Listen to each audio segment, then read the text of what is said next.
उत्तर से दक्षिण, पूरब से पश्चिम, सातों पुरियां, चारों धाम, 52 शक्तिपीठ, जो भारत के बाहर भी है, अगर बांग्लादेश में, तो वहां भी जीर्णोद्धार हुए। ये आपकी सामूहिक एकता का परिणाम, इस शक्ति का परिणाम है। हम चाहते थे एक बार पुनः बैठना पूज्य संतों के साथ, और इस बैठने की धमक यह है कि गुजरात में बेट द्वारिका लगभग 90% मुसलमानों ने कब्जा कर लिया था, मजारा बना ली थी, और आज रात दिन बुलडोजर चल रहे हैं वहां, और पूरी बेट द्वारिका इन मजारों को उखाड़ करके फेंक दिया गया। लेकिन ये तब फेंका गया जब ये संत समाज जगा, और ये सारे विचार महामंडलेश्वर चिदंबरानंद जी ने कहा कि क्या हम सभी महामंडलेश्वर, अखाड़ा परिषद, विश्व हिंदू परिषद, हम सभी एक साथ बैठ सकते हैं। आपको ये जानकर के आश्चर्य होगा इस संतों की बैठक बुलाने के पीछे का भाव क्या था। अभी आपने लगातार 2-3 घटनाएं देखी।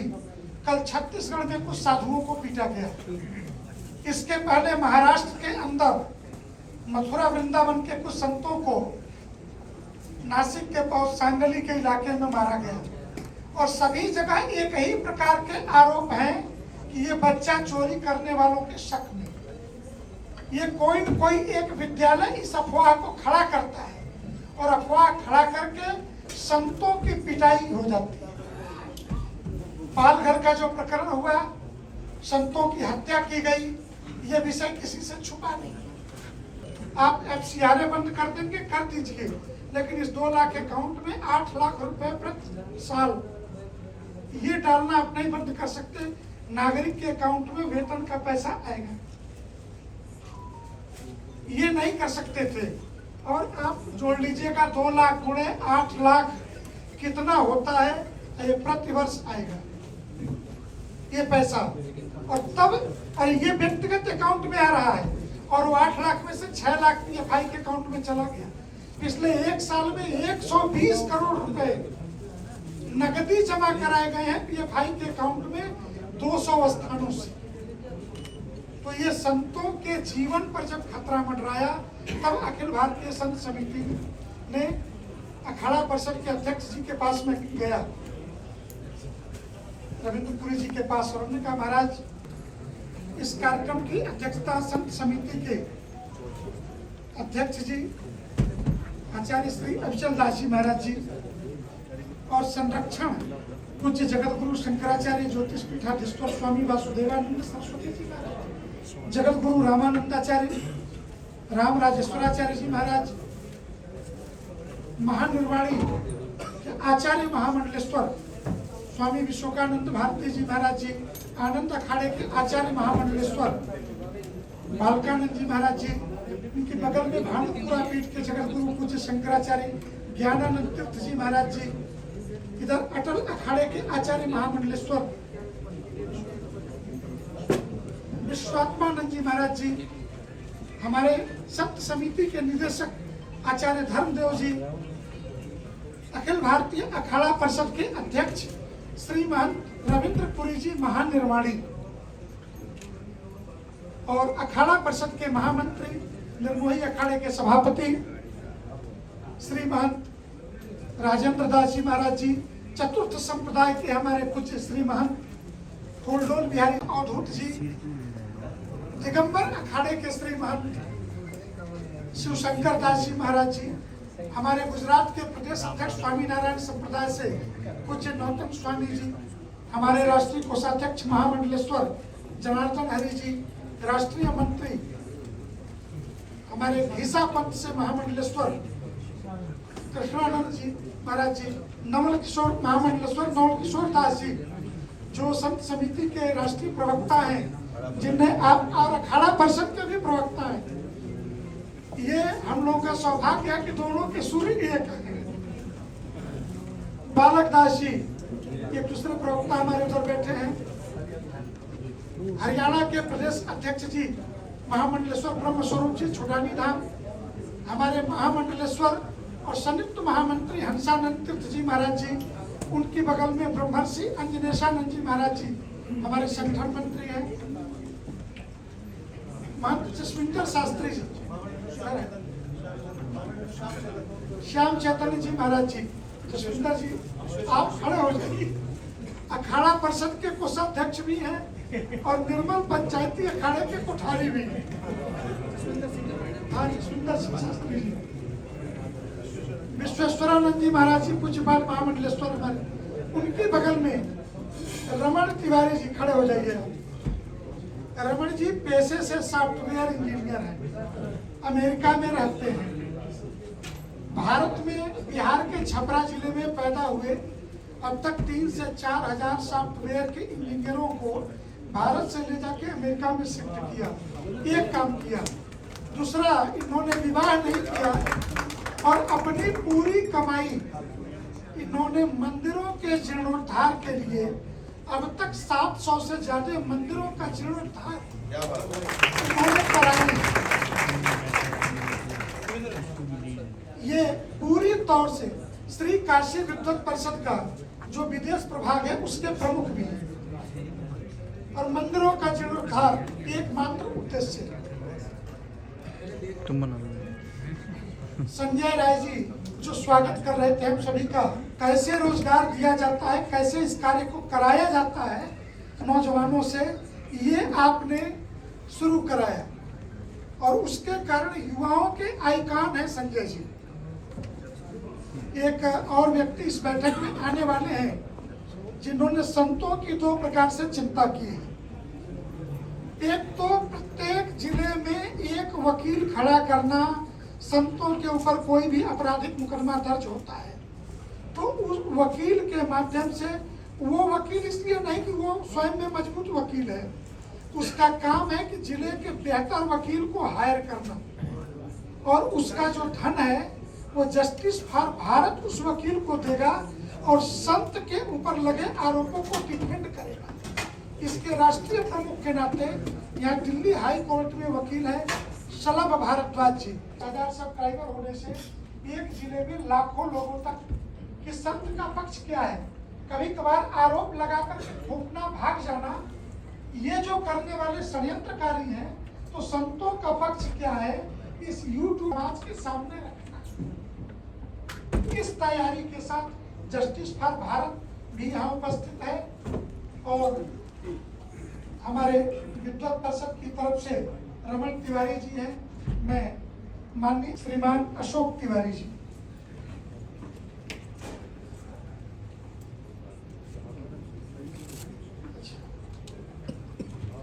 रमण जी तक का तो परिचय हो गया था इस बैठक में। एक तो तमिलनाडु के वो क्या नाम है, गुरु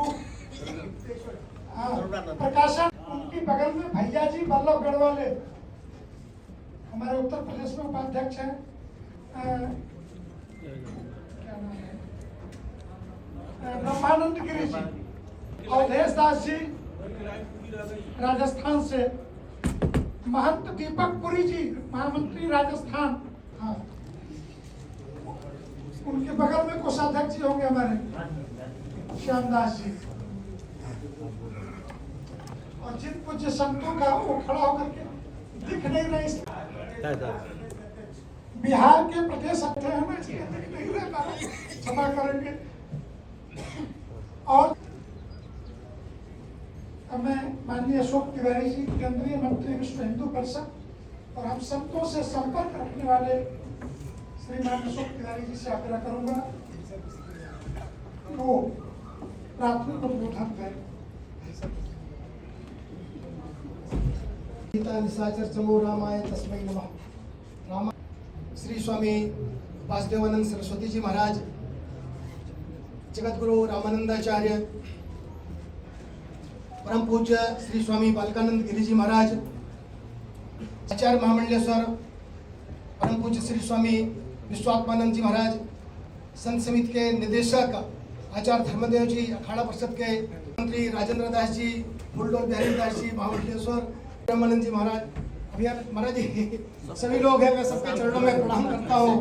सबको ऐसे कर लीजिए। जी जी, सबको बारंबार अपना कोटि कोटि प्रणाम का निर्देशन करें, मार्गदर्शन करें।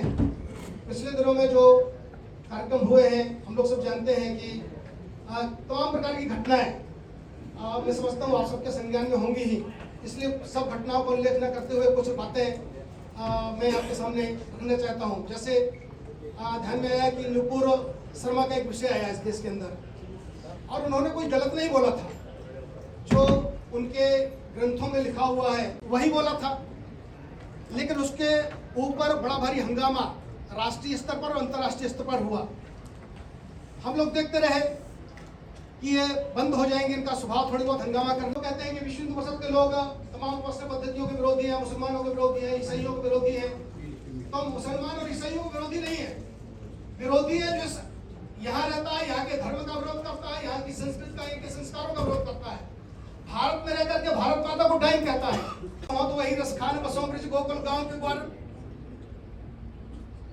अब ऐसे व्यक्ति की उपेक्षा कौन करेगा? जो भारत में रहेगा और कहेगा मेरे मौला बुला ले मदीना मुझे। इस बात को बहुत स्पष्ट समझना चाहिए, और विश्व हिंदू परिषद अपनी इस बात पर एकदम दृढ़ है। यहाँ सभी पूज्य संत पधारे हुए हैं। मैं अपनी बात ज्यादा न कहकर हम तो जो बोलते हैं उसका कैसे क्रियान्वयन किया जाए, वह क्रियान्वयन की योजना बनाने वाला संगठन सोचना है। अभी बहुत विषय चला इस देश के अंदर वक्फ बोर्ड का। वक्फ बोर्ड की संपत्ति कैसे कैसे बढ़ गई, कैसे कैसे लोगों ने दे दी। एक सज्जन, मैं तो टीवी में देख रहा था, उन्होंने कहा, वो बहस में आए हुए थे कि इस देश के बहुत बड़े आदमी हैं, वो क्या नाम है उनका, अंटालिका जिनका भवन है, अंबानी। बोले अंबानी का जो मकान बना हुआ वक्फ बोर्ड की संपत्ति में बना हुआ है। तो जब अंबानी जैसे लोग वक्फ बोर्ड की संपत्ति में मकान बनाएंगे तो सामान्य आदमी की स्थिति क्या होगी? मंदिरों का क्या होगा? मंदिरों का क्या होगा? मंदिरों का क्या होगा? मंदिर घोषित, उनकी जमीन वक्फ बोर्ड को दे दी गई, उनके स्थान वक्फ बोर्ड को दे दिए गए, बस वक्फ बोर्ड के नाम से रजिस्ट्री हो गई। तो एक बार इन सब बातों का, विषयों का यहाँ सब चिंतन, आप लोग सब चिंतन करें, कोई योजना हिंदू समाज को दें। विश्व हिंदू परिषद उस योजना का क्रियान्वयन करने के लिए तत्पर रहेगा। जय जय श्री राम, भारत माता की। राजराजेश्वर क्षेत्रों से पधारे हुए संतों, महानुभाव, धर्माचार्य, विद्वत्गण, मैं सभी के चरणों में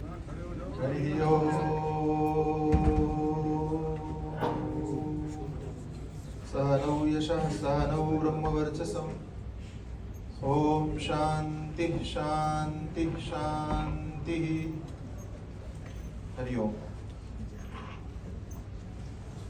उपस्थित परमादरणीय परम श्रद्धेय परम पूज्य जगद्गुरु शंकराचार्य महाभाग, ये तो सौभाग्य है कि 2014 के बाद, सरकार बदलने के बाद में, कि लोग मुखर हुए, जागृत हुए हैं।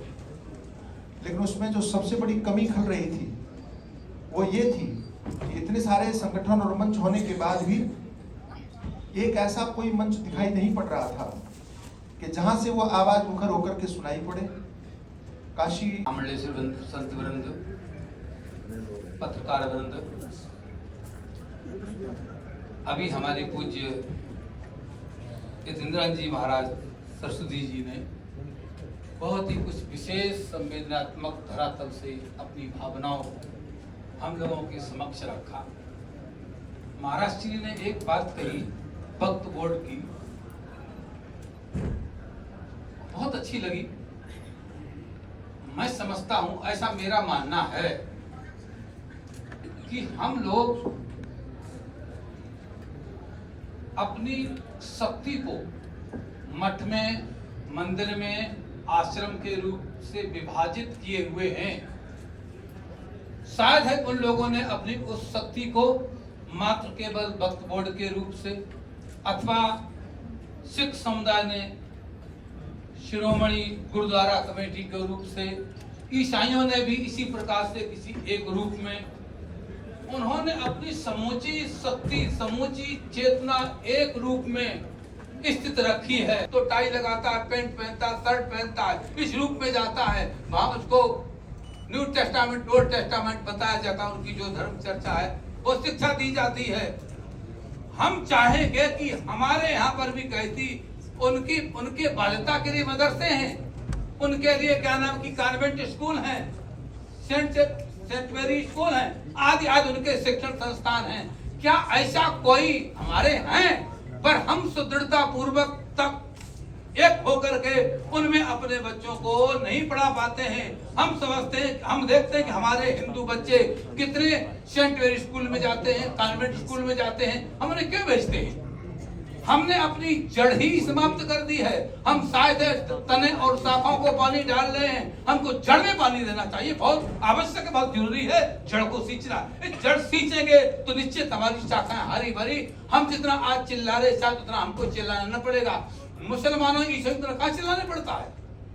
इतना कुछ कहाँ, इस संदर्भ में उन्हें बहुत कुछ करने नहीं पड़ता है कि उनके संस्कार उनको आरंभ से इस रूप से दिए जाते हैं।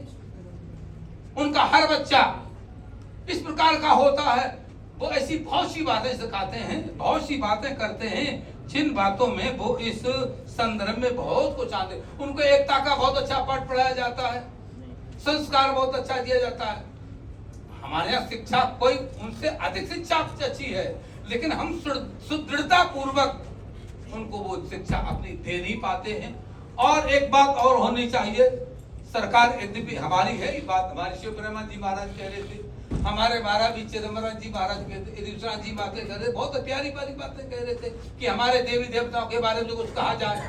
महाराज श्री बोल रहे चिदम्बरम जी महाराज, हम लोगों को बिल्कुल आगे आना चाहिए।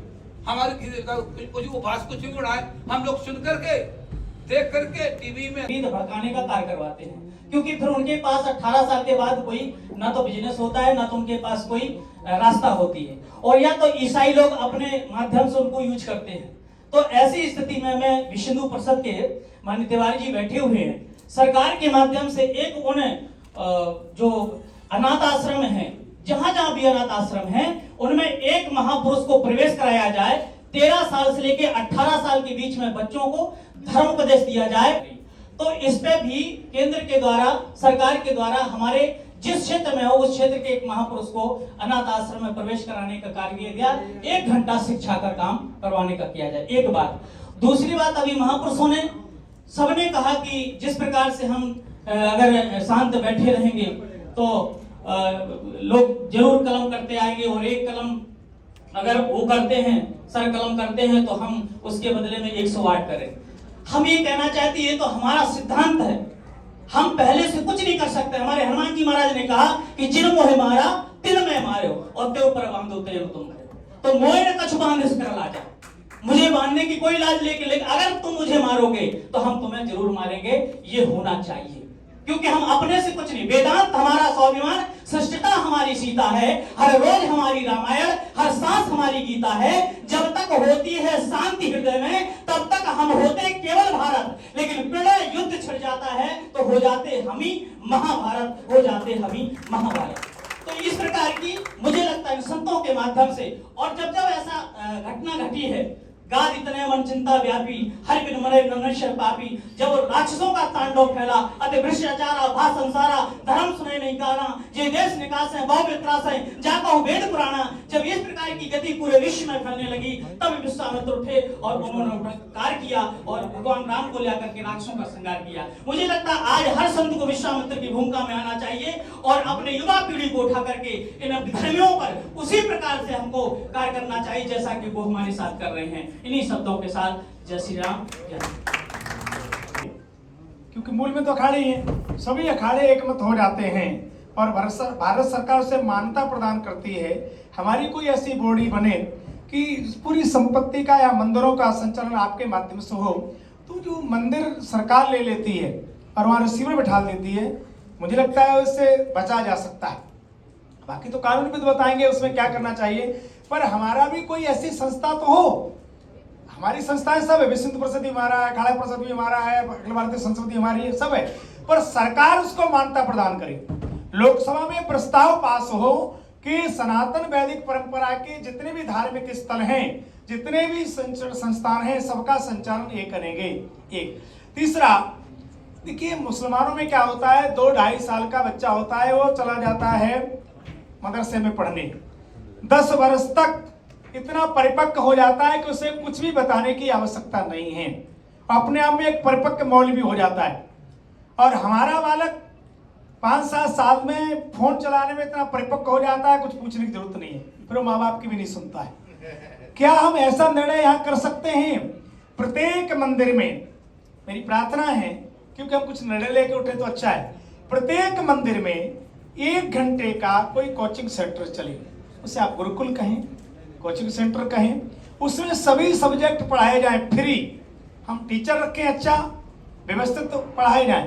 5 मिनट के लिए उस मंदिर का महंत, पुजारी, कोई धार्मिक व्यक्ति, आचार्य हमारे धर्म के बारे में बालकों को बताए।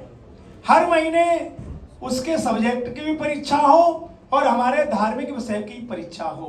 बच्चों को यही पता नहीं हो तो राम जन्मभूमि का, कृष्ण जन्मभूमि का आपने इतना चला दिया तो बता देंगे राम कहाँ पैदा हुए। अभी आप पूछेंगे भगवान कृष्ण कितने भाई थे, बहुत लोग नहीं बता पाते। गोत्र नहीं पता है बच्चों को, अपने दादा का नाम नहीं पता है। आने वाली पीढ़ी को क्या देना चाहते हैं? मेरी प्रार्थना है कि एक एक विषय लेके चले। क्या हम सभी मठ मंदिरों में 1 घंटे का कोचिंग सेंटर चला सकते हैं? क्या मुझे नहीं लगता कोई बहुत बड़ा काम। 20 लड़के भी आते हैं पढ़ने तो वो बच्चे आपको अंकल नहीं बोलेंगे, गुरुजी तो बोलेंगे। आज अंकल बोलते हैं। हमारी सभ्यता लगभग समाप्त होती जा रही है, वैचारिक पतन हो रहा है और वो सब उसका उत्थान केवल आप कर सकते हैं, कोई सरकार नहीं करेगी। अभी जैसे कहा प्रधानमंत्री ने खुद कहा कि आप कुछ करो तो सही, सरकार आपको सहयोग तो करेगी पर उस तरह का योग तो आपको ही बनाना पड़ेगा, योजना तो आपको ही बनाना पड़ेगी।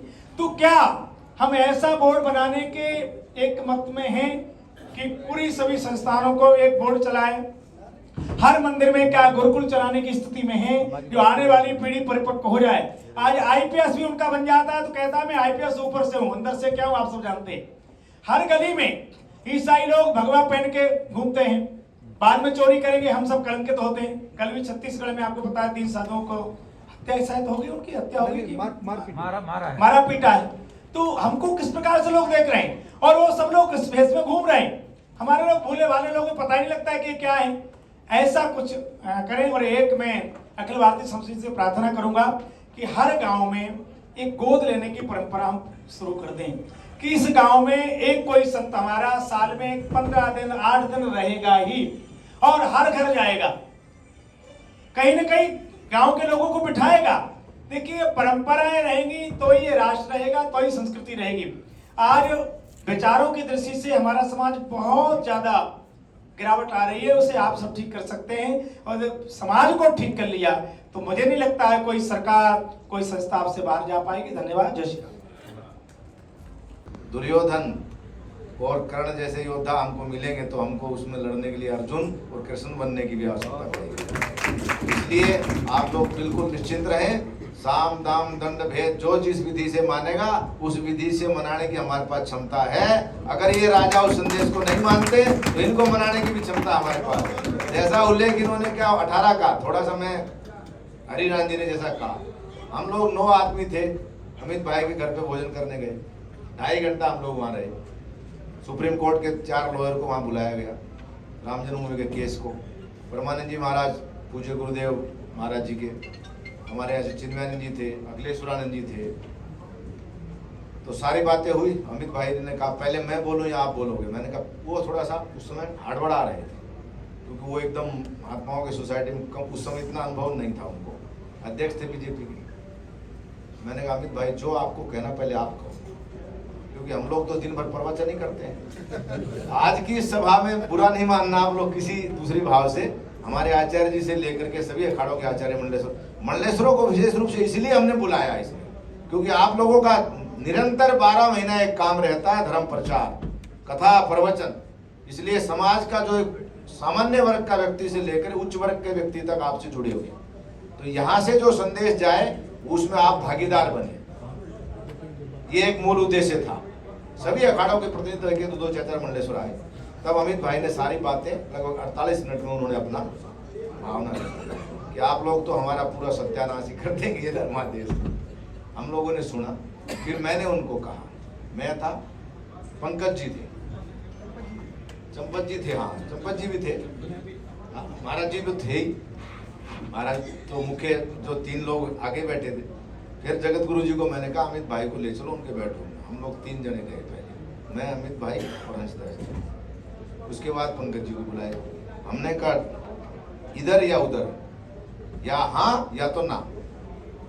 शासन आपके हाथ में सौंपा गया है। सुप्रीम कोर्ट के जज ने जो फाइल फेंकी है, जो अब उल्लेख किया मंडलेश्वर जी ने, शासन के पास सारी शक्ति है और शक्ति का सबसे बड़ा प्रमाण यही है कि ये जो सारे संसार की शक्ति के उपासक, आध्यात्मिक सत्ता के लोग आपके घर पे आए। भोजन तभी हम ग्रहण करेंगे जब कोई ठोस आश्वासन मिलेगा, नहीं तो अयोध्या में 25 तारीख को हमारी रैली हो रही है, तुम्हारे खिलाफ खुला हम बोलेंगे। उन्होंने कहा महाराज मेरे को कुछ समय दीजिए। 25 मिनट हमारी उनसे अलग से उनके कमरे में बात हुई। उन्होंने सारी बातों को ध्यान से सुना, सभी महापुरुषों को अपने हाथों से उन्होंने भोजन कराया, सबका आदर सत्कार किया। रात को 9:30-10 बजे हम लोग वहाँ से निकले। नहीं, ये सब बातें इसमें बोलने की नहीं है। तो वहाँ से हम लोग डीजल खर्च करके नहीं आए और दीपावली मिलेगा नहीं क्या? कोई हवाई जहाज से आया, सबको किराया, कोई रेल से आया, तो एक माला और दूसरे हाथ में भाला। महाराज जी ने जैसा कहा, अभी उसकी आवश्यकता जब जब पड़ेगी। अभी 2 दिन पहले दशहरा हुआ है और हम लोग दोनों काम साथ में करते हैं, शस्त्र पूजन भी करते हैं, शास्त्र पूजन भी करते हैं। तो आज के समय के शस्त्रों से हम लोग सब परिपूर्ण हैं।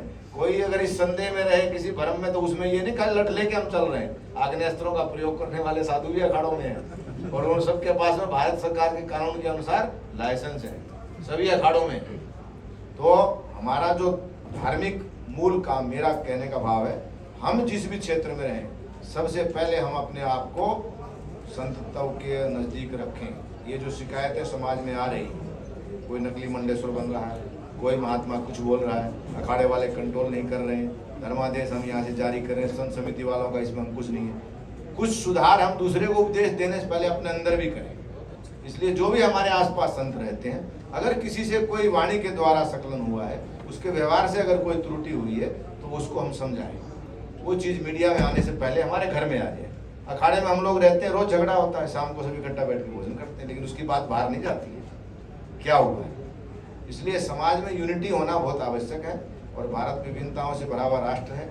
हम किसी धर्म के खिलाफ नहीं है, किसी संप्रदाय के खिलाफ नहीं है। हम लाखों साल से हैं, हमारे पूर्वज यहाँ रहते आए, 500-400 साल, जिनको आप लोग भी धार्मिक कहते हैं, मुसलमान यहाँ रहे, अंग्रेज भी 100-150 साल रहे, क्या बिगड़ा? हम लोग नष्ट हुए? भय किस बात की? साधु संत के तुम रखवारे। साधु संत के हनुमान जी हैं। अदंडा दंड माना है, दंडा दंड रचिता। देवता मनुष्य का दंडा नहीं करते, बुद्धि में बैठे करते हैं।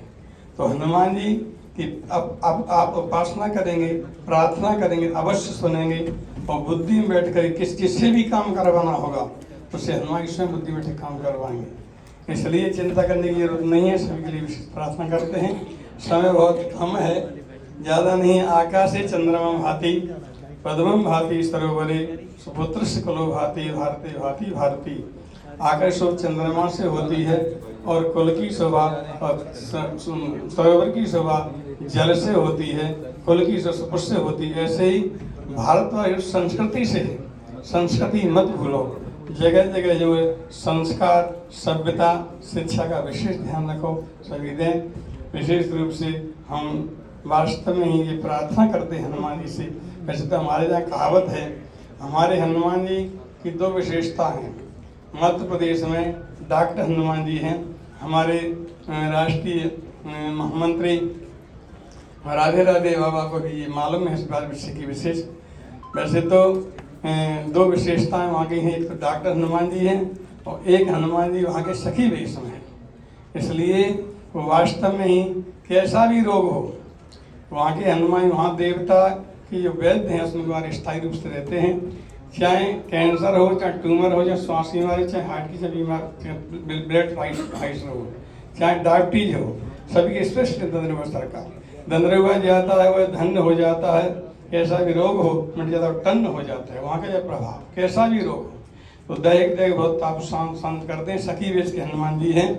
इसलिए वहाँ की कहावत है, राम नाम जप के, राम नाम जप के, राम जी से रहो सट के, हनुमान जी से रहो डट के, और जो कुछ चाहोगे सो पा जाओगे वे खटके, इधर उधर भटके तो पके छुटिया पटके। इसलिए सभी के लिए बहुत हम विशेष रूप से प्रणाम करते हैं, आशीर्वाद लेते हैं सभी संत समाज के लिए। श्री रामचंद्र की दंद्रुआ सरकार की जय जय सीताराम। गरिमा का परिवर्धन और संवर्धन करने वाले दिव्य माओं को मैं बारंबार वंदन करता हूं नमन करता हूं, प्रणाम करता हूं। एक ही मिनट में बात समाप्त करना चाहूंगा। आज ये प्यारी सी सभा धर्मादेश 2022, एक विनम्रता से निवेदन, मेरे पत्रकार बंधु यहां पर हैं, अभी सबके सामने एक सवाल आने वाला है और मैं चाहता हूं सवाल आए तो इनको जवाब कम से कम मैं पहले ही दे दूं।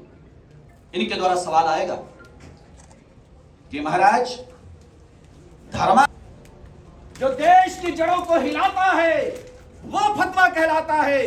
धर्मादेश वो धर्मादेश है जो जड़ों को जमाता है। फतवा तुम्हारा वो फतवा है जो दूसरों की जान लेता है, पर धर्मादेश वो आदेश है जो दूसरों को जीवन देता है। क्या बात। इसलिए इस जवाब को ये पत्रकार बंधु स्वीकार करें। कोई ये ना कहे कि संत लोग, इनको साधना करनी चाहिए। सवाल भी आपका आएगा, हिमालय में रहना चाहिए, साधना करनी चाहिए, तप करना चाहिए। करते हैं, ये तप ही चल रहा है इनका।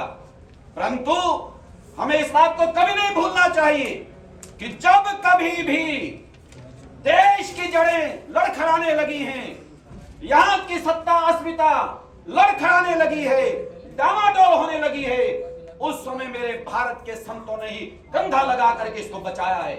भारत से प्रतिष्ठित द्वे संस्कृतम संस्कृत था। हालांकि ठीक है, कई बार इसकी व्याख्या मैं कर दिया करता हूं अलग तरह से भी, कि भारत की दोनों प्रतिष्ठाएं हैं, संस्कृत और संस्कृति, या यूं कह दिया करता हूं कि भारत की अगर प्रतिष्ठा है तो इन दोनों की वजह से मेरे भारत की संस्कृति, इसका संरक्षण मेरे भारत के संत करते हैं। और इसका सीधा सा मतलब कि प्राणी मात्र, सारी दुनिया, अगर मानव मात्र की बात करूं तो 8 करोड़ 800 करोड़ लोग हैं, 8 अरब लोगों की चिंता, और उसके बाद प्राणी मात्र की चिंता अगर करता है तो मेरे भारत का संत करता है। और इसलिए धर्मादेश में आज ये प्रस्ताव पारित हो रहे हैं कि हमारा ये देश, हमारी अस्मिता, मानव सृष्टि, जनशक्ति, जीवन मात्र जो परमात्मा का बनाया हुआ है, उनका संरक्षण होगा। इनको कोई नुकसान पहुंचाएगा उसे बर्दाश्त नहीं किया जाएगा। स्वामी धर्मदेव भी कहता है कि निश्चित रूप से धन्यवाद कि आपने उस पर बैन लगाया, लेकिन आवश्यकता यहाँ पर रुक जाने की नहीं है, उनके जड़ों में जाने की आवश्यकता है। नाम कल को MPI कल और हो जाएगा, नाम और हो जाएगा, फिर वो और नाम लेकर के खड़े हो जाएंगे। उनकी जड़ों में जाकर के उस कहावत को चरितार्थ करना होगा, हमने चोर को नहीं, चोर की मां को मारना है। लेकिन कहां से चीज पैदा हो रही है, कहां से चीज जन्म ले रही है, वहां उस तय तक जाकर के उसको रोकना होगा, बैन लगाना होगा। तब मेरे भारत का गौरव पूरी दुनिया में जैसे पहले था वो फिर बरकरार रह पाएगा। महापुरुषों का वंदन, नमन, प्रणाम करते हुए विराम लेता हूं। धन्यवाद। पीठाधीश्वर आचार्य जी महाराज, अनंत पीठाधीश्वर आचार्य जी एवं उपस्थित शंकराचार्य जी, रामानंदाचार्य जी, अन्य मंडलेश्वर में संत वृंद, आज तो अखिल भारतीय संत समिति के धर्मादेश की चर्चा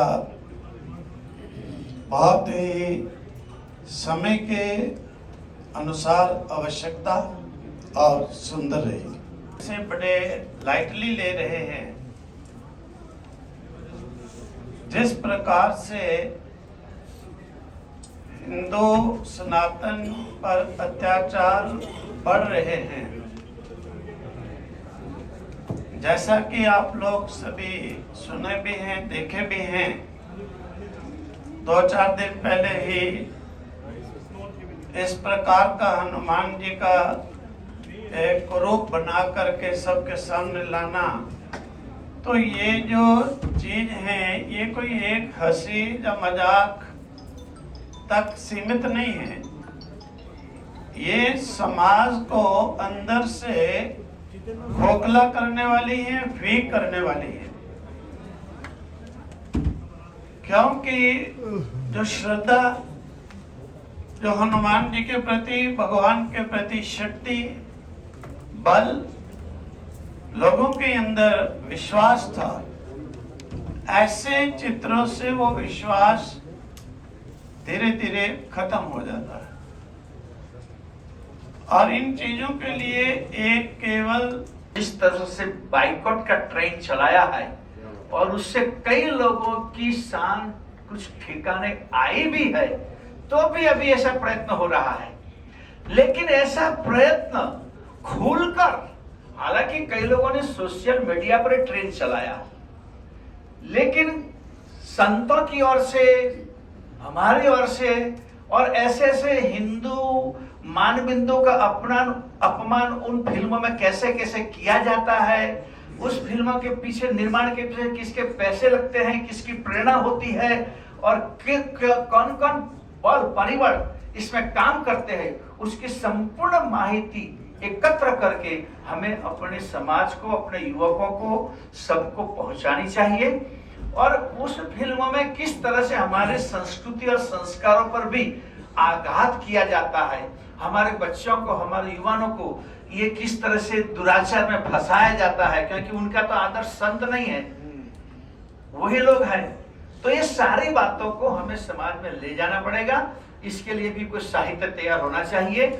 और उस तरह से जैसे इन्होंने कहा इस्लाम और हमारी पांचवा बिंदु जो है, तो मुझे मालूम है कि गुजरात में ईडर जो आदिवासी विस्तार है, वहां 2-3 चर्चों पर उन्होंने ओम लगाया था, चर्च पर ओम, और पादरियों का नाम नित्यानंद, वैसे पादरी नित्यानंद नाम से पादरी घूम रहे हैं और सफेद की जगह वो भगवा कपड़ा भी पहन रहे हैं। तो ये सारी इंफॉर्मेशन अभी सारे समाज के पास नहीं है। चर्च का नाम सच्चिदानंद आश्रम। हाँ, सच्चिदानंद आश्रम चर्च का नाम। जैसे हमारे यहाँ वो हाईवे पर जितनी मुस्लिमों की जो होटलें होती है, तो किसी का नाम सहकार, किसी का नाम भाग्योदय, किसी का नाम एकता, यानी किसी को पता ही नहीं चले कि इसके मालिक कौन है। उसी तरह से लोग काम कर रहे हैं। कीर्तन हो रहा है। हमारे नडियाद में जो गुजरात में सबसे ज्यादा हिंग चल रही, हिंग माल आप, वो हिंग श्री कृष्ण हिंग, हमें बहुत देर के बाद पता चला कि ये तो मोमेंटम प्रोडक्ट है। तो ये सारी बातें समाज के सामने लानी चाहिए। और इसके बाद जो जिन राष्ट्रीय एकता अखंडता की रक्षा के लिए राज्यवार समस्याएं, अलग अलग प्रांतों की अलग अलग समस्याएं, जैसे हमारी बेट द्वारका की बात हुई, तो वहां से सारी बोटें का संचालन और मत्स्य उद्योग जो है वो विदर्भी लोग ही चलाते थे, और वहां से ड्रग्स और हथियार जो राज्य में पहुंचता था, क्योंकि उनके ही अड्डे थे, उनका ही वर्चस्व था वहां। तो ऐसे अलग अलग जगह पर अलग अलग तरह की समस्याएं हैं, उसका भी अभ्यास होना चाहिए। और तत्त प्रांतों के संतों को, महापुरुषों को, लोगों को कल जाना पड़ा उनको, और कब बंद हो जाए पता नहीं। और उसकी जगह रोहनिया, दिल्ली में कितनी रोहनिया की बस्ती को उजाड़ने का काम हमारे केंद्र सरकार ने किया, तो इसका पता हमें है भी नहीं। और मैं तो समझता हूं ऐसी जागृति करनी चाहिए कि अधिकतर उद्योगपति हमारे हिंदू है, और वो लोग वैसे ही मजदूर रखे, वैसे लोगों को नौकरी देनी चाहिए उनको कि जो हिंदू ही हो, उनको निकालना ही चाहिए। ऐसी जागृति हमारे समाज में लानी चाहिए। जैसे हम कहते हैं सब लोग कि भाई हम भावास में आ जाके कह जाते हैं कि राष्ट्र को हिंदू राष्ट्र घोषित करो, ये करो, ये होगा, लेकिन धीरे धीरे होगा एकदम। क्या कि हमारी जो सरकार है उसको अंतर्राष्ट्रीय दृष्टि से भी अपना सम्मान बनाए रखना है। और आप देखिए कि कश्मीर की 370 हटाई, पाकिस्तान इतना चिल्लाया, लेकिन 56 मुस्लिम देशों में से केवल 2 ही लोग उसके साथ आए, बाकी कोई नहीं आया। उल्टा अरब लोगों ने तो अपना इन्वेस्टमेंट वहां कश्मीर में आके करना शुरू किया। तो ये पूरा माहौल जो बनाया है हमारी वर्तमान सरकार ने, विशेषकर हमारे माननीय प्रधानमंत्री जी ने, ये सब भी बरकरार रख के काम करना है। और इतना रखकर भी उन्हें जो काम किया, देखिए ये अपना जो है पीएफआई पर जो प्रतिबंध लगाया, लेकिन पाकिस्तान चिल्लाया, बाकी मुस्लिम देशों में उसका कोई असर नहीं हुआ। तो इस तरह से, लेकिन मैं एक बात कहती, ये जागृति के साथ हमारा करपात्री जी वगैरह ने, शंकराचार्य जी ने जो आंदोलन गौ हत्या के विरोध में चलाया था, लेकिन पूरा देश साथ नहीं आ सका। क्यों? कि देश को हमने नहीं जगाया था। उन्होंने इतने निर्दयता पूर्वक साधुओं को पर इतना अत्याचार करके वो आंदोलन को निष्फल बनाने में सरकार सफल रही, क्योंकि उनको डर ही नहीं था कि हिंदू हमारे विरुद्ध में जाएंगे। तो हमको सबसे पहले ये करना पड़ेगा कि हम अपने सारे समाज को ऐसे जागृत करें, इस समस्याओं को जन जन तक ले जाए कि अगर तुम नहीं जागोगे तो तुम्हारी आने वाली नस्ल ये क्या तो खान होगी या शेख होगी, वो सिंह या दास नहीं रहेगी। इतनी तरह से उनको जागरूक करना पड़ेगा। और दूसरी बात, हमें 2024 का चुनाव में सभी संतों को इस मुद्दे को लेकर मैदान में उतारना पड़ेगा। तभी क्या कोई बात है, बहुमती से देश चलता है, सदस्य बहुमती से चुने जाते हैं और जो वहां जाके जाएंगे संसद में वही कानून बनाएंगे, तो उनको भेजने के समय ही हमको सावधानी रखनी पड़ेगी। और ये मौका हमारे पास बार बार आता है, तो इसमें हमें अपनी पूरी शक्ति लगानी चाहिए। मैं इसी बात को कहकर अपनी वाणी को विराम देता हूं। बहुत बहुत धन्यवाद। हमारे प्रधानमंत्री जी ने हिंदुत्व के विचारों को बहुत जन जन तक पहुंचाने का प्रयास किया है। अभी मुस्लिम संस्था पर प्रतिबंध लगाया, उसके लिए तो भारत सरकार धन्यवाद की पात्र है, आशीर्वाद की पात्र है। सभी संतों ने अपने अपनी भावनाओं के अनुसार दिया।